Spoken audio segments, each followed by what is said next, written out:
4 de marzo del 2022, correspondiente a la materia de química general. Estamos grabando la clase. Vamos a continuar con lo que habíamos quedado el día de ayer. Estamos en el capítulo 3. Continuamos entonces. ¿Sí? Voy a presentar pantalla.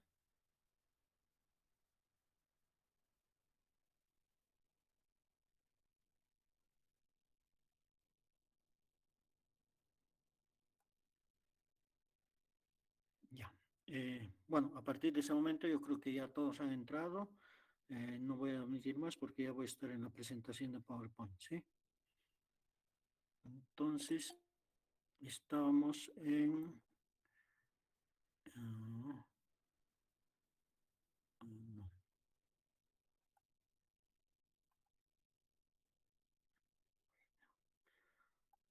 Estábamos en esta diapositiva de principios de solubilidad.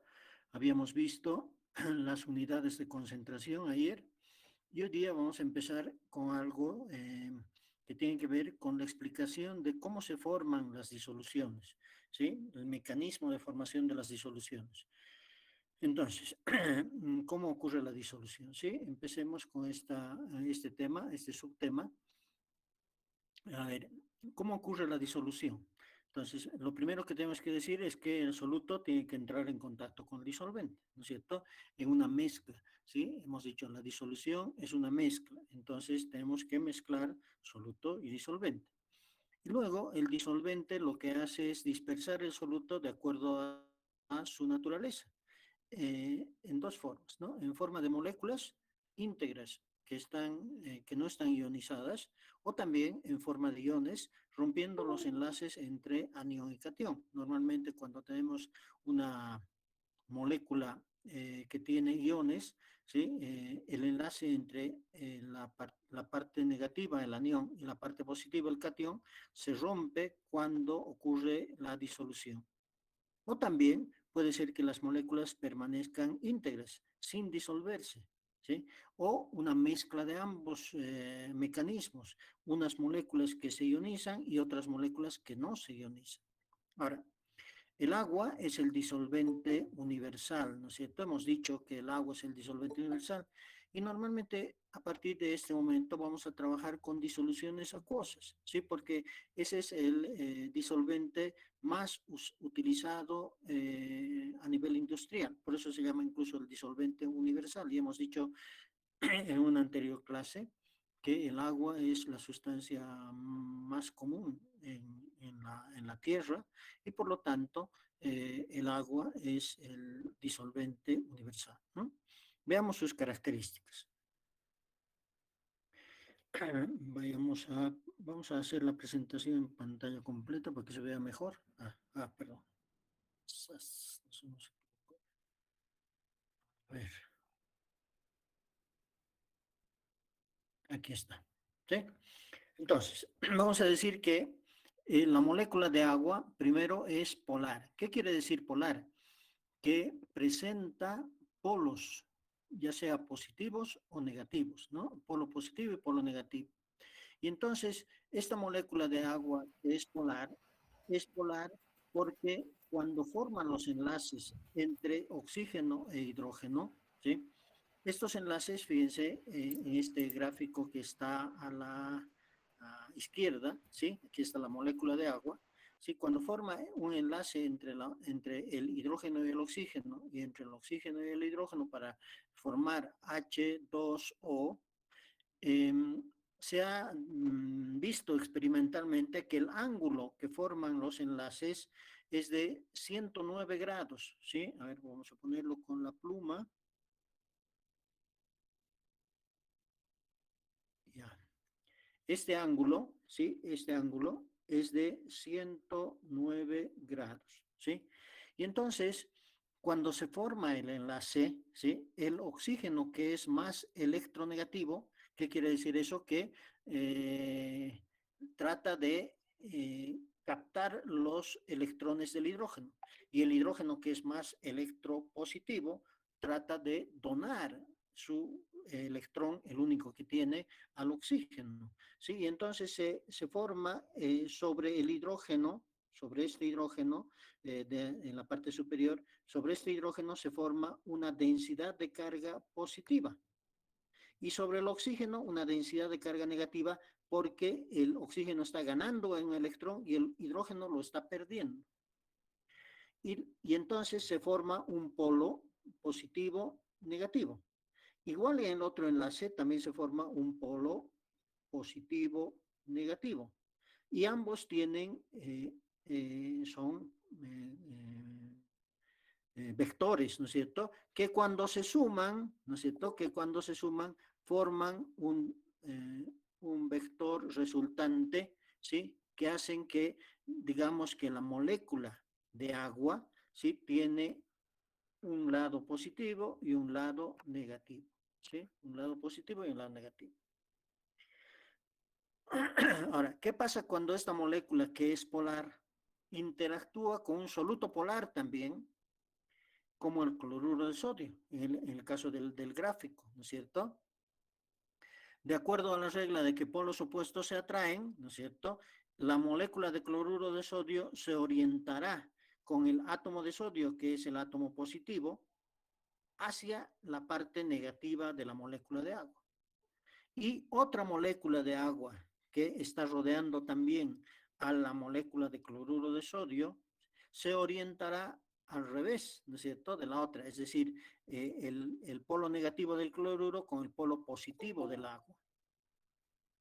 Y entonces lo que hacen es, obviamente no solamente para el gráfico, solamente dos moléculas, pero son muchas más moléculas que están rodeando a la molécula de cloruro de sodio, ¿no es cierto?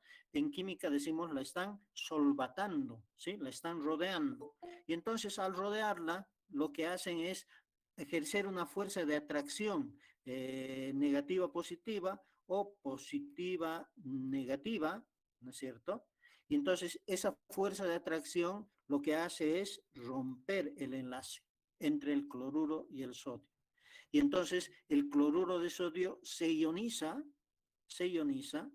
y el cloruro se rodea completamente, aquí lo vamos a poner, el cloruro se rodea completamente de moléculas de agua, ¿sí? Se solvata con moléculas de agua, las vamos a dibujar solamente 4, ¿sí? ¿Sí? Y el ion sodio, lo mismo, se solvata con moléculas de agua, ¿sí? Y de ese modo ocurre la disolución, en este caso de una sustancia polar, porque la molécula de agua es polar, ¿no es cierto? Y entonces, lo que les decía, ¿no es cierto? El ion cloruro queda solvatado, rodeado de moléculas de agua, y el ion sodio queda igual, solvatado, rodeado de moléculas de agua, en un proceso en el cual ya decimos que el cloruro de sodio, esta molécula de cloruro de sodio, se ha disuelto, ¿sí? Se ha disuelto. Entonces, fíjense que si lo vemos más gráficamente, cuando a un vaso con agua le añadimos sal, ¿sí? Inicialmente la sal se queda en el fondo, pero poco a poco las moléculas de agua van realizando ese proceso de disolución y de solvatación. Y entonces las moléculas quedan, los iones cloruro, los iones sodio quedan en disolución hasta que todo el sólido se disuelve completamente, ¿no es cierto? Desde lo que no está nada disuelto, aquí ya queda poco y aquí ya no queda nada, ¿no es cierto? ¿Sí? Entonces, el proceso de disolución obviamente ocurre en un cierto espacio de tiempo, ¿no es cierto? No es inmediato, aunque hay sustancias que son mucho más solubles que otras y hay factores que hacen que la velocidad de disolución sea más veloz que o menos veloz, ¿no es cierto? Ya vamos a hablar de esos factores, ¿sí? Entonces, cuando hablamos de la posibilidad de disolución, es decir, la posibilidad de que se forme un sistema homogéneo de dos o más componentes distribuidos uniformemente a escala molecular y que dentro de cierto intervalo de concentración tiene concentración variable, ¿sí? La posibilidad de disolución se da cuando las dos sustancias que se mezclan son polares o cuando las dos sustancias no son polares. Y la regla nos va a decir lo siguiente: sustancias de polaridad similar se disuelven entre sí. Es decir, que el soluto, si el soluto es polar y el disolvente es polar, va a ocurrir disolución. Si el soluto es polar y el disolvente es no polar, no va a ocurrir disolución. Si el soluto es no polar, perdón, y el disolvente es no polar también, va a ocurrir disolución. Entonces, sustancias de polaridad similar se disuelven entre sí. Y probablemente aquí no hemos hablado, a ver, del caso, hemos hablado del caso de el agua que es polar con el cloruro de sodio que es polar. ¿Y qué pasará con el, a ver, por ejemplo, con el agua y el aceite? ¿Sí?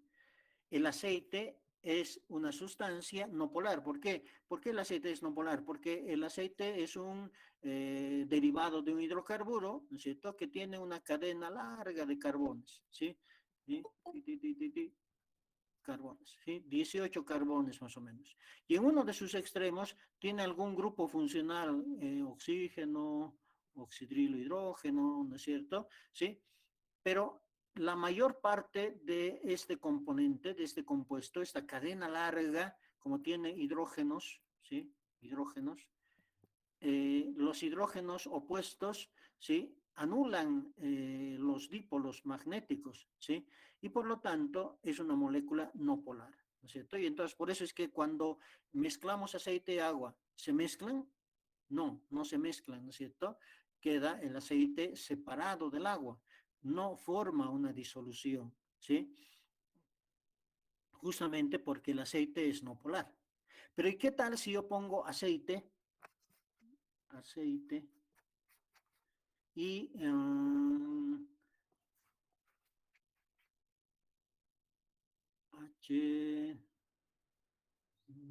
H14, ¿sí? Que es hexano, ¿no es cierto?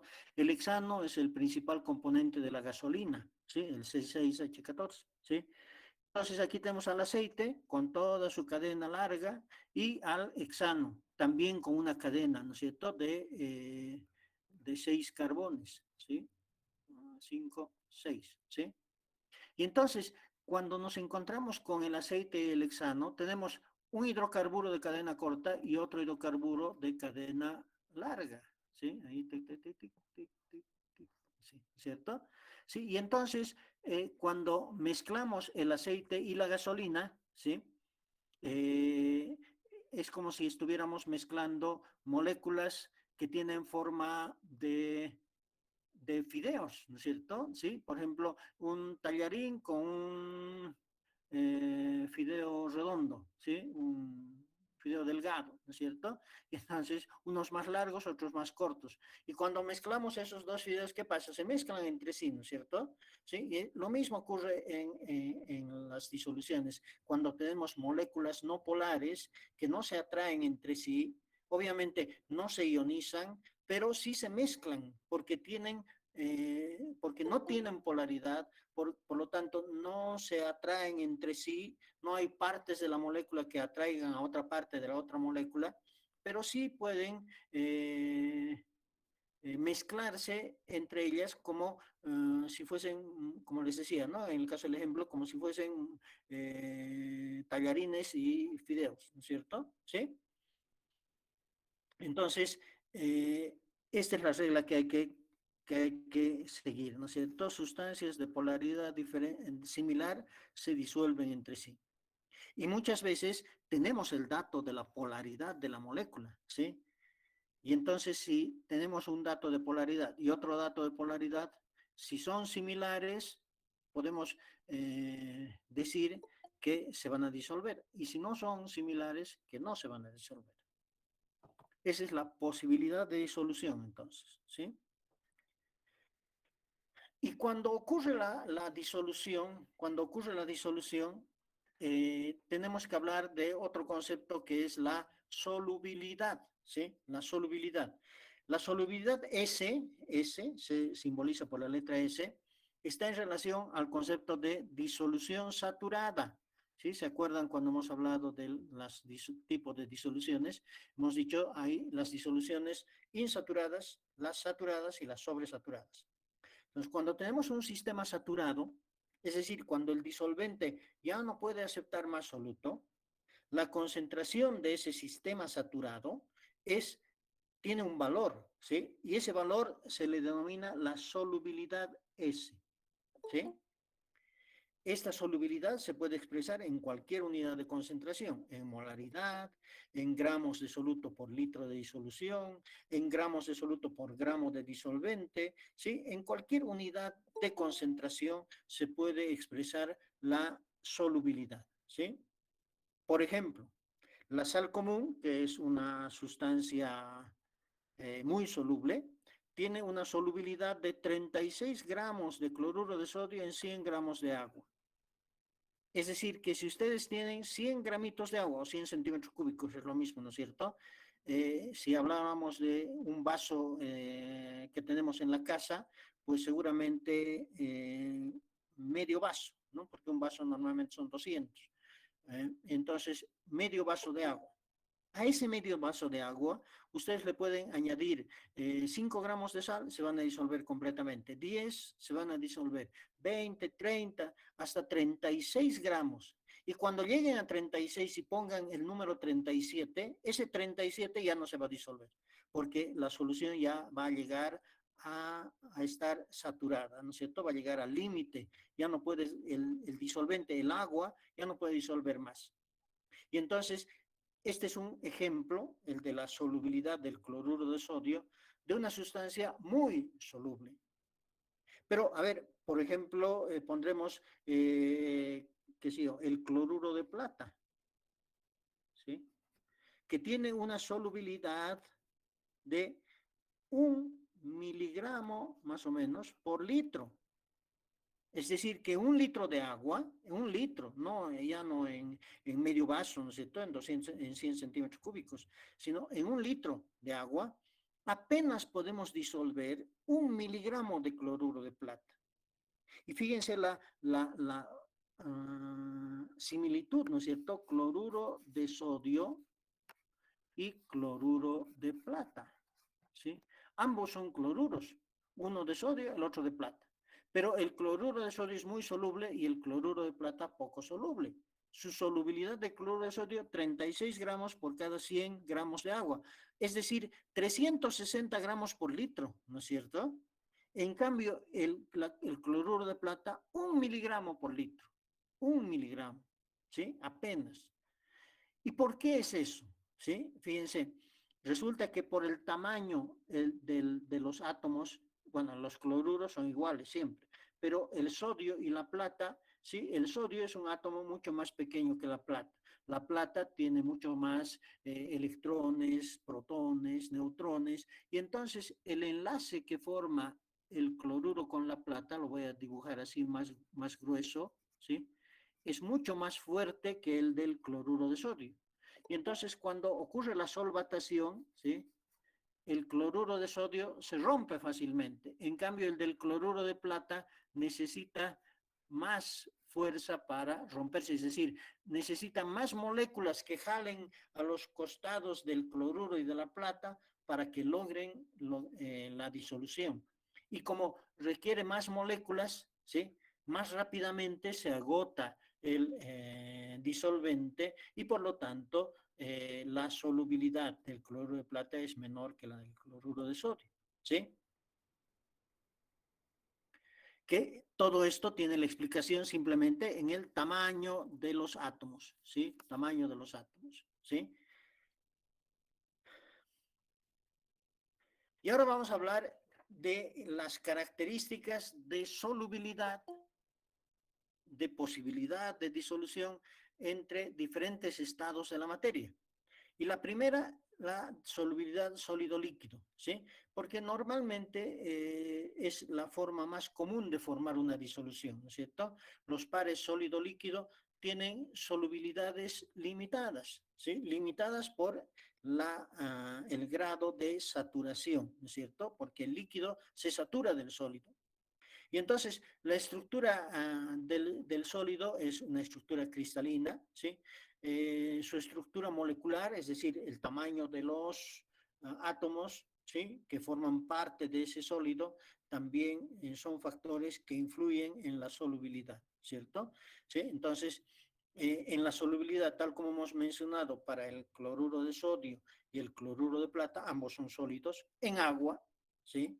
En un líquido, ¿sí? Entonces, nos importa mucho la estructura cristalina del sólido, es decir, la estructura cristalina del cloruro de sodio con ese enlace cloruro-sodio muy, digamos, relativamente débil frente al enlace cloruro-plata muy fuerte, ¿no es cierto? ¿Sí? Y entonces ese factor influye en la solubilidad. Ahora, ¿cuáles son los factores que influyen en la velocidad de disolución de un sólido en un líquido? A nivel de aplicación, jóvenes, ¿sí? El formar disoluciones es muy importante a nivel industrial, ¿sí? Porque a nivel industrial todos los procesos que se realizan de reacción química se realizan en disolución, realizando, formando disoluciones y después mezclando las disoluciones para que los reactivos se junten y reaccionen químicamente. No se puede realizar una reacción entre sustancias sólidas, ¿sí? No hay la posibilidad porque no pueden interactuar entre sí. En cambio, cuando las sustancias están disueltas, están dispersas en un disolvente líquido, ¿sí? Cuando mezclamos esas disoluciones, los átomos y las moléculas tienen la posibilidad de interactuar entre sí para reaccionar químicamente. Por eso es que a nivel, les decía, de producción industrial, es fundamental producir disoluciones, ¿sí? De diferente tipo, ¿sí? A ver, por ejemplo, vamos a fabricar una gaseosa. Entonces tenemos que disolver primero el azúcar en agua para formar un jarabe. Y a ese jarabe tenemos que disolverle el saborizante y tenemos que disolver el colorante. Y una vez que están disueltos, recién podemos colocarle el gas CO2 para que se forme esa sustancia que nosotros llamamos la gaseosa, ¿sí? Por ejemplo, ¿sí? Por ejemplo, ¿sí?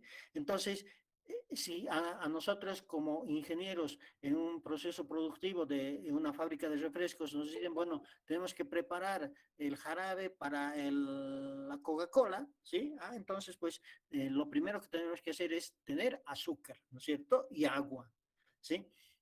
Y tenemos que considerar el tiempo, la velocidad con la que se forma la disolución, porque imagínense si yo digo, bueno, voy a fabricar, voy a preparar el jarabe, pero me voy a tardar, qué sé yo, 2 semanas en fabricar el jarabe, en producir el jarabe. Entonces, no, pues no es adecuado desde el punto de vista de la producción, ¿no es cierto? Desde el punto de vista de la producción, pues lo más rápido posible lo que a nivel industrial nos exigen, ¿no es cierto? Preparar la disolución del jarabe lo más antes posible, ¿sí?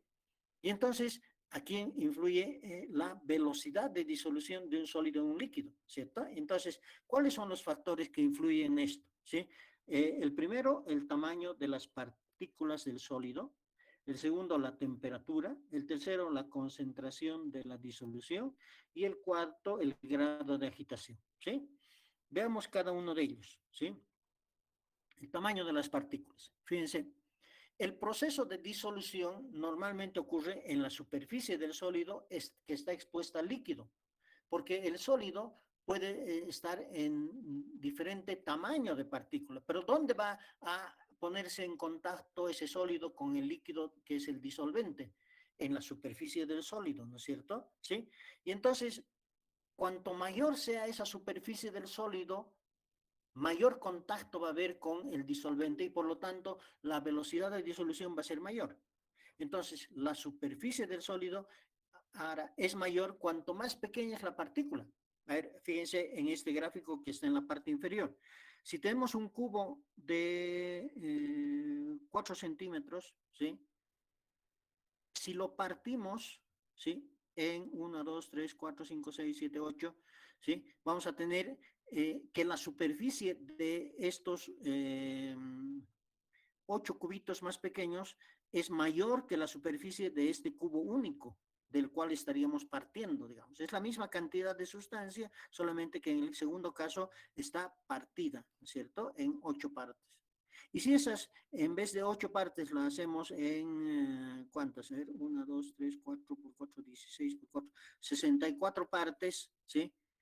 Los cubitos van a ser más pequeñitos, el tamaño de partícula va a ser más pequeño y la superficie va a ser mayor, ¿sí? Fíjense, voy a ampliar la... Ah, no. A ver, voy a... Ah, no, no quiero ampliar la imagen, pero fíjense aquí, cuando vean en su computadora, cuando bajen este archivo, van a ver que la superficie en centímetros cuadrados del primer cubito es 96, del segundo cubo es 192 y del tercer sistema, cuando ya hemos partido en 64 partes, es 384 centímetros cuadrados. ¿Sí? La superficie de cada uno de estos sistemas, que es la misma cantidad, solamente que en el tercer caso tenemos tamaño de partícula más pequeño. Entonces, cuanto más pequeño el tamaño de partícula, mayor la superficie y a mayor área, mayor velocidad de disolución, ¿sí? A mayor área, mayor velocidad de disolución. Entonces, lo que tenemos que buscar cuando vayamos a hacer una disolución respecto del tamaño de las partículas es tener que el sólido esté en tamaño de partícula lo más pequeño posible. ¿Cómo se logra esa reducción de tamaño? Mediante procesos de molienda. Pero entonces hay que tomar en cuenta que muchas veces el costo de la molienda se debe considerar en la aplicación tecnológica, ¿cierto? Porque si supónganse que nos entregan, qué sé yo, el azúcar granulada, ¿sí? Pero en granos grandes, y otra azúcar tenemos, pero en granos muy pequeños, casi azúcar molida, ¿no es cierto? ¿Sí? Entonces vamos a preferir el azúcar molida al azúcar granulada de granos grandes, ¿no es cierto? Porque con el azúcar molida vamos a lograr una velocidad de dilución mucho mayor, ¿sí? Ahora, si para llegar a ello tenemos que aumentar el costo, entonces tendremos que hacer un equilibrio, ¿no es cierto? Es decir, mi costo de molienda es demasiado grande y entonces tal vez sería preferible no realizar la molienda, pero sí que me tarde más tiempo, ¿no es cierto? Entonces, hay que lograr ese equilibrio, ¿no es cierto? En ingeniería hay que lograr muchas veces el equilibrio entre los costos, ¿sí? Y la facilidad tecnológica, ¿sí? Entonces, el tamaño de partículas tiene esa implicación, ¿sí? Luego tenemos la temperatura. Ustedes saben que la temperatura lo que nos mide es el contenido energético de un sistema. La temperatura tiene un efecto cinético sobre las moléculas de líquido, ¿cierto? Es decir, ¿qué pasa cuando aumentamos la temperatura? Los movimientos moleculares de traslación aumentan. Eso lo hemos visto en el estado líquido, lo hemos visto en el estado gaseoso, ¿cierto? Y entonces, cuando este líquido a mayor temperatura, cuando el disolvente a mayor temperatura, las moléculas chocan contra el sólido, le transfieren energía y logran desprender moléculas o iones de la superficie cristalina. Y entonces es como si los cristales del sólido fuesen bombardeados por las moléculas del líquido, ¿sí? Del disolvente, que en esa acción mecánica logran arrancar ya sea moléculas o iones y los sacan a disolución. Y entonces, cuanto mayor la temperatura, obviamente, mayor la velocidad de disolución. También tiene efecto sobre el sólido porque la energía vibracional del sólido aumenta, ¿no es cierto? Entonces, ese sólido que está vibrando, porque en el sólido solamente se considera el movimiento vibracional, entonces esa vibración de las moléculas del sólido aumenta y va a ayudar a que cuando una molécula de líquido interactúe con esa molécula de sólido, la arranque y la lleve a la disolución. Ahora, igual que en el caso de la molienda, hay que tomar en cuenta el costo energético de aumentar la temperatura, ¿sí? Obviamente, un proceso de formación de disolución a temperatura alta se va a llevar a cabo mucho más rápidamente que a baja temperatura.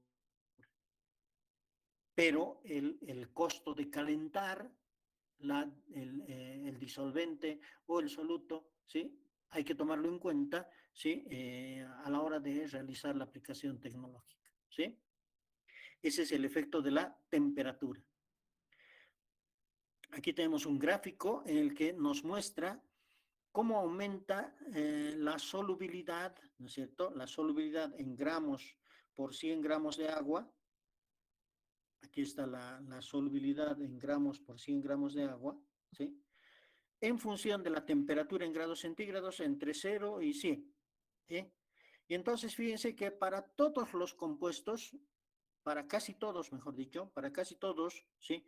A medida que aumenta la temperatura, aumenta la solubilidad, ¿sí? Aumenta la solubilidad, ¿sí? En casi todos los casos, ¿sí?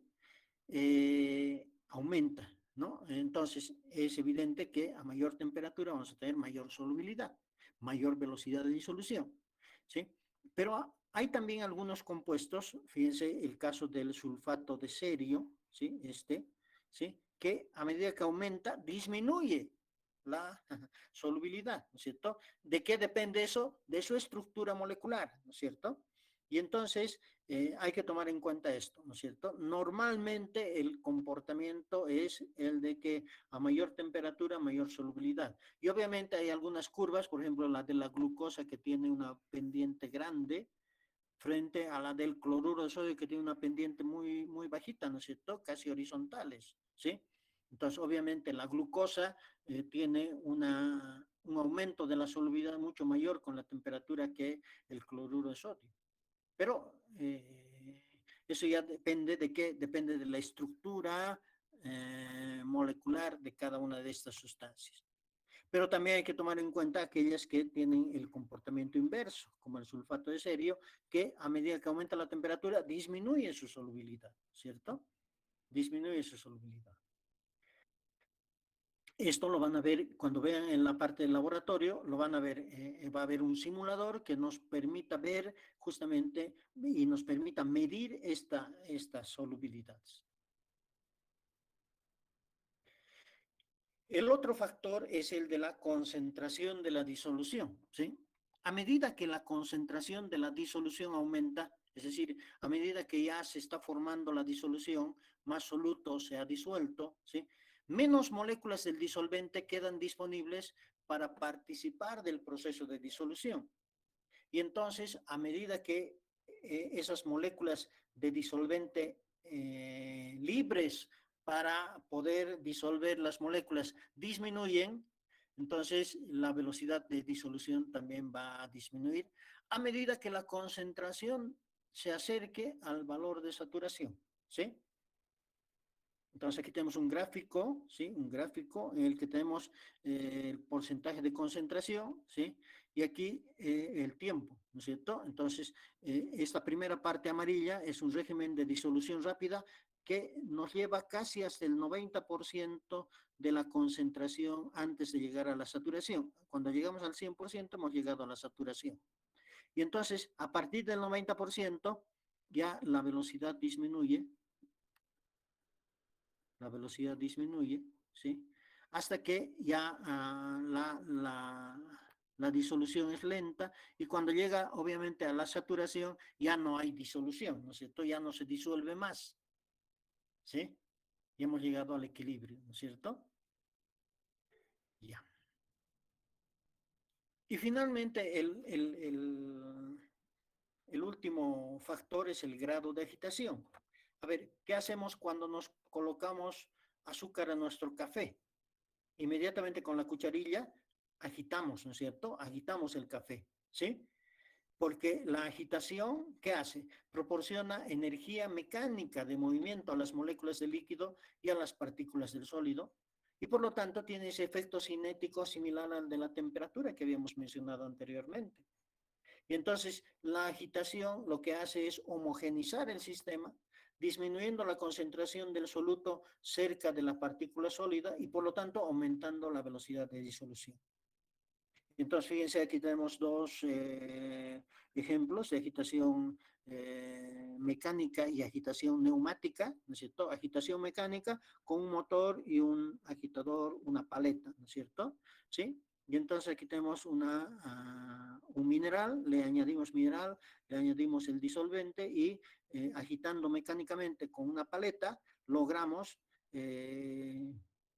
mover las partículas, ¿sí? Moverlas y aumentar la velocidad de disolución. O también podría ser lo mismo el caso de un mineral y un disolvente, ¿sí?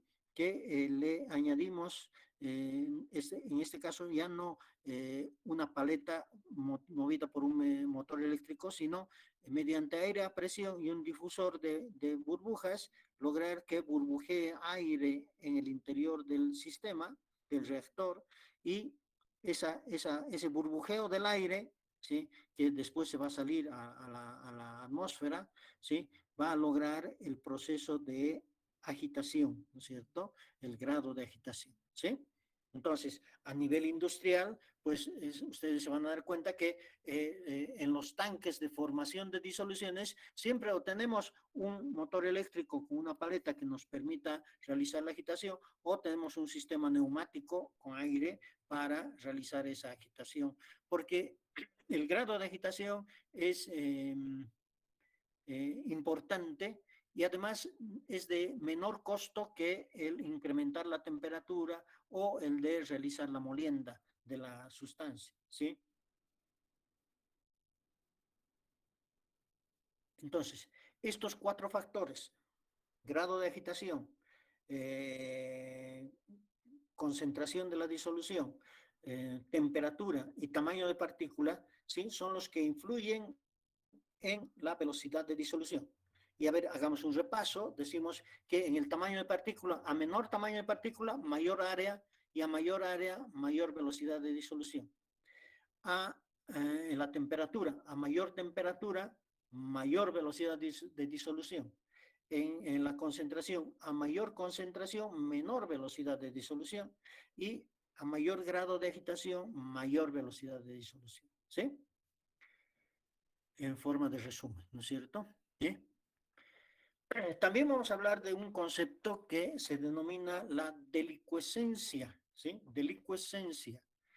Y ocurre cuando un sólido es higroscópico. ¿Qué quiere decir que sea higroscópico? Es decir, que absorbe humedad del medio ambiente, ¿sí? Absorbe humedad del medio ambiente.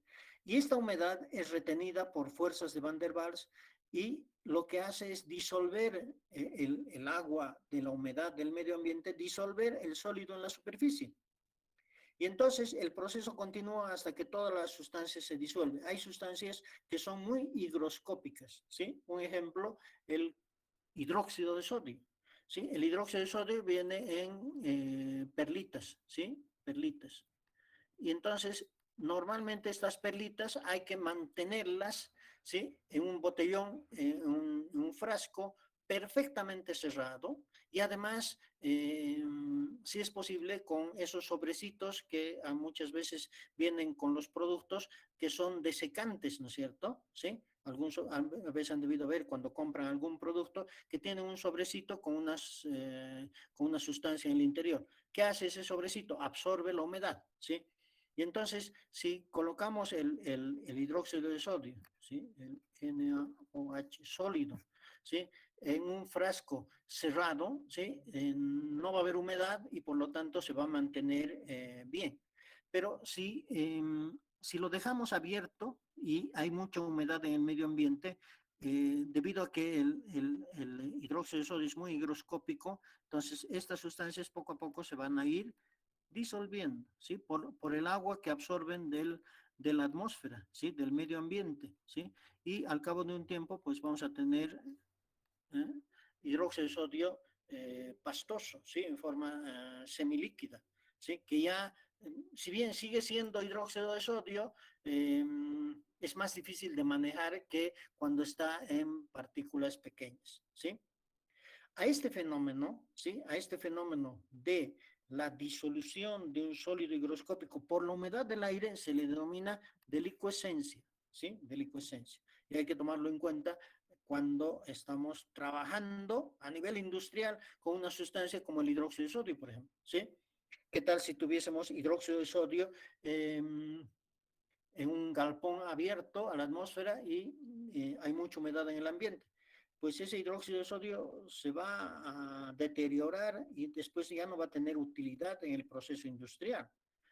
Eh, y esto se los estoy haciendo con este ejemplo del hidróxido de sodio, pero a ver, les voy a poner otro ejemplo que es más real, ¿no es cierto? Más real, aunque este del hidróxido también es real, ¿no es cierto? Pero, a ver, algo que ha sucedido no hace mucho tiempo, hace no mucho tiempo en el Chapare, ¿sí?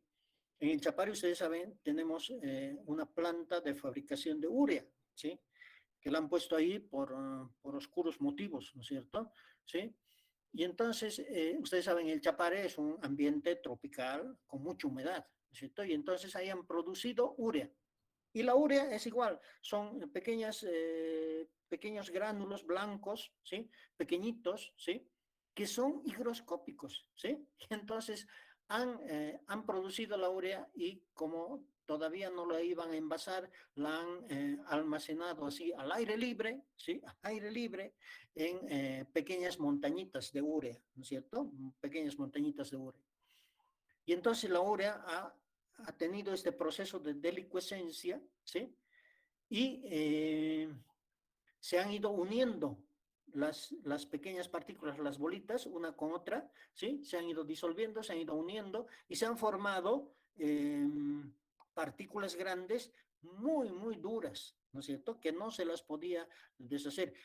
El uso de la urea, cuando la urea se utiliza como abono, ¿no es cierto?, para las plantaciones, pero para distribuirla, se la distribuye, como se dice, como los agricultores dicen, al voleo. Entonces se agarra un poco y se lanza, ¿no es cierto? Y entonces las pequeñas partículas se distribuyen bastante bien a lo largo de toda la tierra y de ese modo abonan el suelo, ¿sí? Pero obviamente en este caso tenían como piedras grandes que no podían hacer pues ese proceso, ¿no es cierto? Y entonces han dicho, a ver, ¿qué hacemos entonces? ¿No es cierto? Porque la alternativa era desechar esa producción, ¿cierto? Pero imagínense, desechar toda una producción por no haber pensado en el proceso de delicuescencia, ¿sí?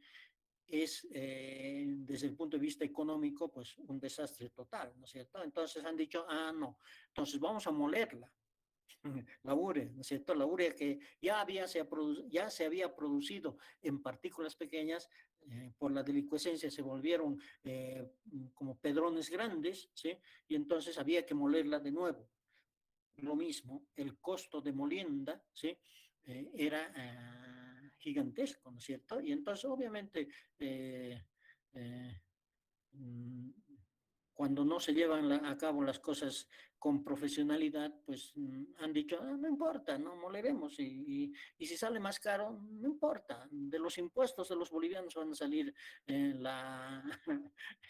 el dinero necesario para cubrir esa pérdida, ¿no? Porque era pérdida, ¿no es cierto? Entonces, fíjense que no es solamente decir un concepto, sino que tiene aplicación industrial, ¿no es cierto? Tiene aplicación. Y ustedes como ingenieros se están formando para eso, ¿no? Para conocer todos estos procesos y después aplicarlos, ¿sí? Y pensar y decir, no, este compuesto, ¿qué características tiene? ¿Es higroscópico o no es higroscópico? Si es higroscópico, entonces lo tengo que almacenar de tal forma que no, no se... no ocurre este proceso de delicuescencia, ¿sí? de tal forma que no ocurra esto. O si de todos modos va a ocurrir, podríamos recurrir a un proceso, a una administración de procesos que sea el just in time, por ejemplo, ¿no? El HIT, ¿sí? Just in time, quiere decir justo a tiempo. Entonces, ¿qué quiere decir este método de fabricación?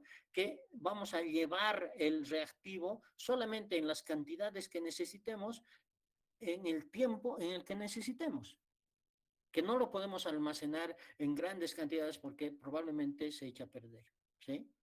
Bueno, pero eso ya lo van a ver a lo largo de toda su formación en ingeniería, ¿sí? Lo van a ver, pero tienen que tener los conceptos para poder aplicarlos, ¿no es cierto? Ya. Y ahora pasemos a otra interacción, ¿no? La solubilidad líquido-líquido, donde tenemos tres casos posibles, ¿no? Que el soluto se disuelva en el disolvente en cualquier proporción. Son líquidos completamente miscibles. Ejemplo, alcohol y agua, ¿no? El alcohol se puede poner, qué sé yo, 10% de alcohol, 90% de agua, o 10% de agua, 90% de alcohol, o 50-50, no importa, siempre se van a disolver en cualquier proporción. O que el soluto se disuelva en el disolvente en forma parcial, son los líquidos parcialmente miscibles, ¿sí? Por ejemplo, el, uh, el benceno, ¿sí? Y el agua, ¿no es cierto? Entonces el benceno y el agua no se juntan, pero al medio va a haber una parte en la que sí se mezclan parcialmente, ¿no es cierto? Parcialmente. O también puede ser que el soluto no se disuelva en el disolvente. Son líquidos completamente inmiscibles, como el aceite y el agua, o el tolueno y el agua, que son completamente inmiscibles. No se mezclan para nada, ¿cierto? Y entonces, cuando tenemos líquidos, ¿sí? Lo que tenemos que analizar es justamente, ¿qué cosa? Lo que hemos dicho, ¿qué hemos dicho? A ver, si se acuerdan, alguien que me diga al principio de esta clase que hemos dicho que en qué había que fijarse. A ver, alguien que me diga.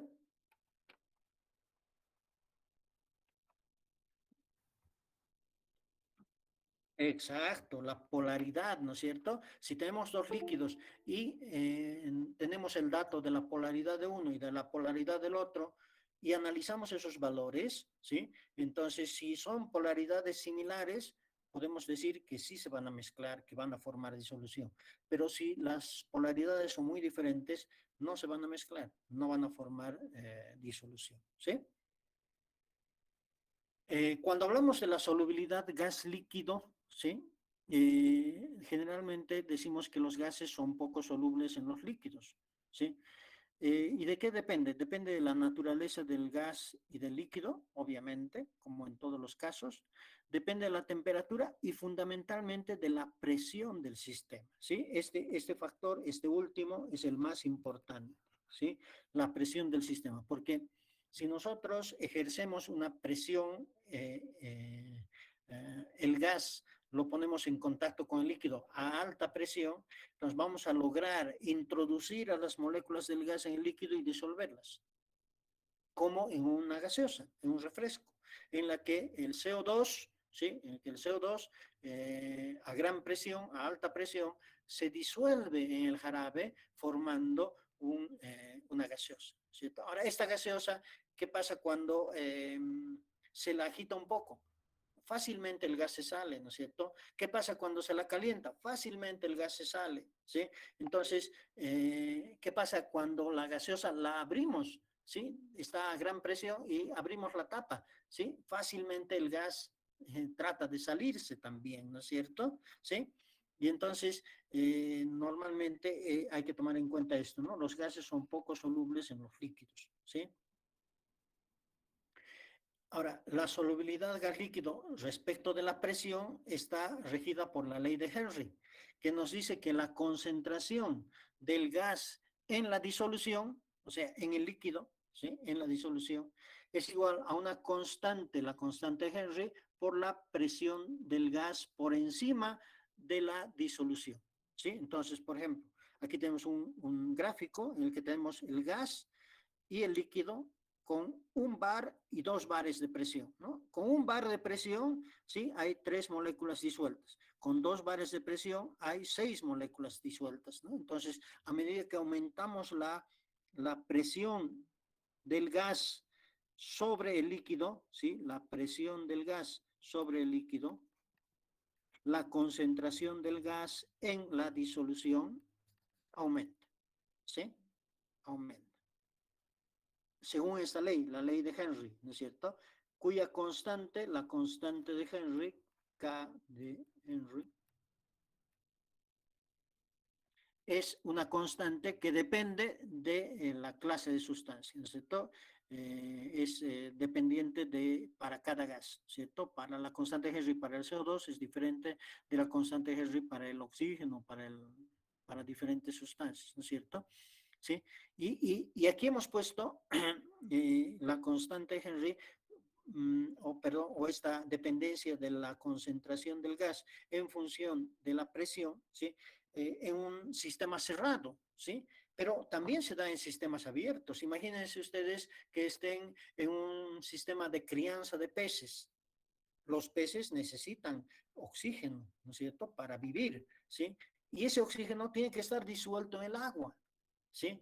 Porque los peces no salen a la superficie a respirar, ¿no es cierto? No hacen eso. ¿Qué hacen los peces? Filtran por sus agallas el agua que tiene oxígeno y extraen con esas agallas, mediante sistemas biológicos, extraen el oxígeno y con ese oxígeno pueden vivir. Pero ¿qué pasa si en el agua no hay oxígeno disuelto?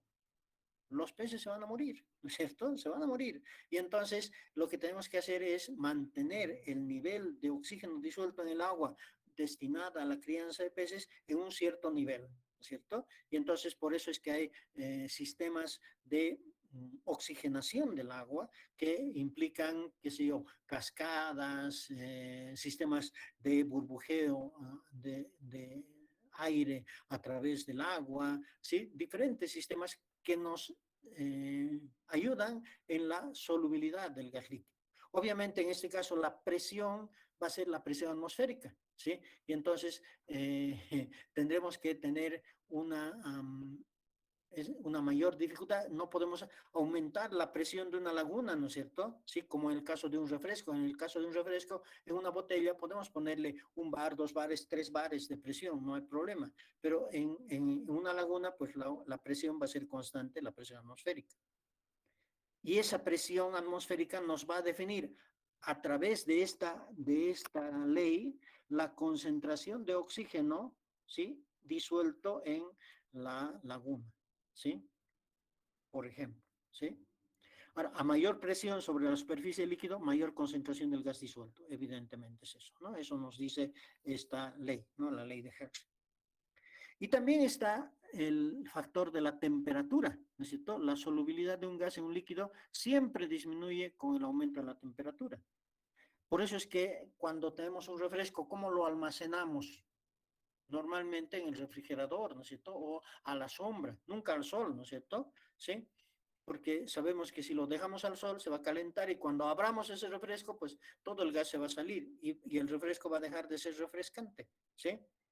Entonces, a mayor temperatura, las moléculas del gas disueltas adquieren mayor energía cinética, ¿cierto? Y tienden a juntarse formando burbujas que salen a la superficie.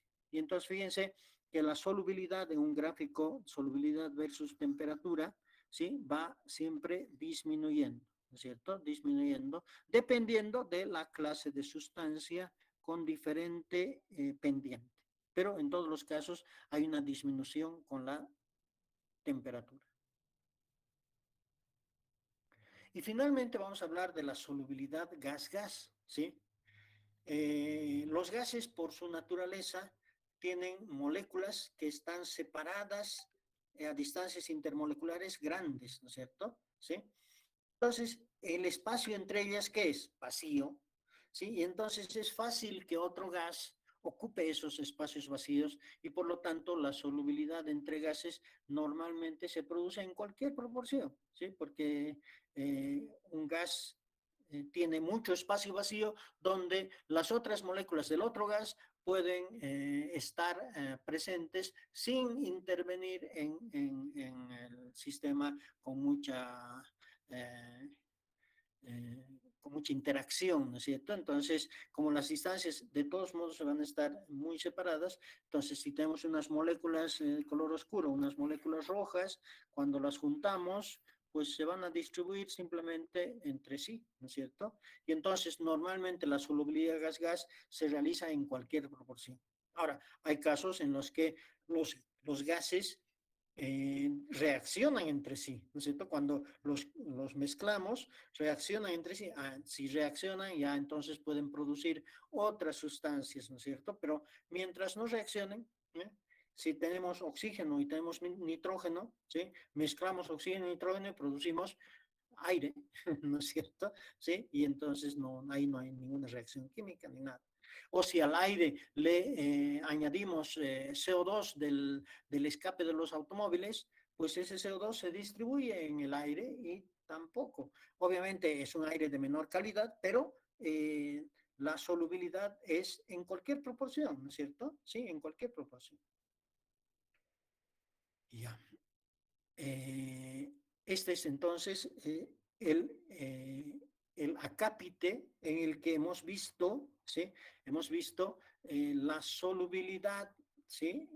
Cómo ocurre el proceso de disolución y cómo varía esta solubilidad con diferentes factores en diferentes sistemas, sólido líquido, líquido líquido, sólido gas, perdón, líquido gas o gas gas, ¿sí? Ya. Sobre esta parte que acabamos de ver, ¿tienen alguna pregunta?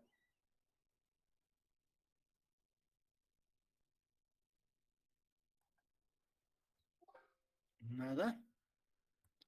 Ya, entonces voy a salir de esta presentación. Vamos a volver a la reunión. Voy a detener la grabación. Ya. Y voy a detener la presentación. Sí. Ya. Mm, bueno, ya.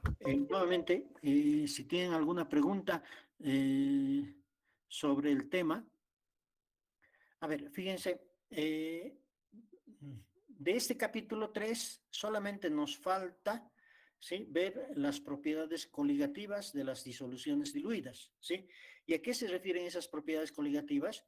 Se refieren al comportamiento en un diagrama de fases. Ya lo vamos a ver eh, mm, cuando veamos en la próxima clase la continuación de este capítulo, ¿sí? Pero solamente nos falta eso, las propiedades coligativas. Entonces, el jueves de la próxima semana vamos a terminar con este capítulo y después ya vamos a tener tiempo para realizar problemas, ¿sí? Ayer les he dicho que probablemente hoy día podíamos recuperar la clase de problemas que no habíamos hecho el lunes, ¿sí? Pero fíjense que el examen está para la semana del 21 de marzo, ¿no es cierto? Sí, para la semana del 21 de marzo, a ver, voy a ver en mi calendario. Ustedes también pueden verlo si quieren, ¿sí? A ver dónde está el calendario. Aquí está. En marzo, estamos al 4 de marzo ahora, ¿sí? Hasta el 21 tenemos la clase del 10, del 11, del 17 y del 18. El 10 vamos a acabar con la parte de explicación del capítulo 3. Entonces vamos a tener el 11, el 17 y el 18 para hacer problemas, ¿sí? Entonces, yo creo que vamos a utilizar justamente, debido a que hemos avanzado muy bien en la parte teórica, ¿sí? Vamos a tener suficiente tiempo para hacer problemas en las clases normales, ¿sí? Entonces, y además espero ya que, a ver si para el 11 de marzo ya tenemos auxiliar, ¿no es cierto? Si tuviéramos auxiliar, entonces él también va a hacer problemas. Pero de todos modos, si no tenemos auxiliar, pues vamos a hacer problemas conmigo, ¿sí? Entonces, tenemos todavía 3 clases de problemas, el 11, el 17 y el 18, antes del examen que va a ser en la semana del 21 al 25, ¿sí? Por lo tanto, tenemos tiempo, estamos bien, ¿sí? En la parte del cronograma. Entonces, nos vamos a ver directamente el próximo jueves, ¿sí? No este viernes, tampoco el lunes, ¿sí? El próximo jueves para terminar este capítulo y el viernes ya vamos a empezar a hacer problemas, ¿sí? El próximo viernes. Ya, si tienen alguna pregunta sobre lo que les he dicho. ¿Nada? Ya, entonces eso sería todo por hoy día, jóvenes. Nos vemos el próximo jueves. Cuídense, lávense las manos frecuentemente, cuídense ustedes y a sus familias, ¿sí? Hasta luego, jóvenes, que les vaya bien. Hasta luego, Igualmente, ingeniero. ingeniero, hasta luego. Ingeniero. Hasta luego. Hasta luego. Hasta luego, ingeniero. Muchas gracias.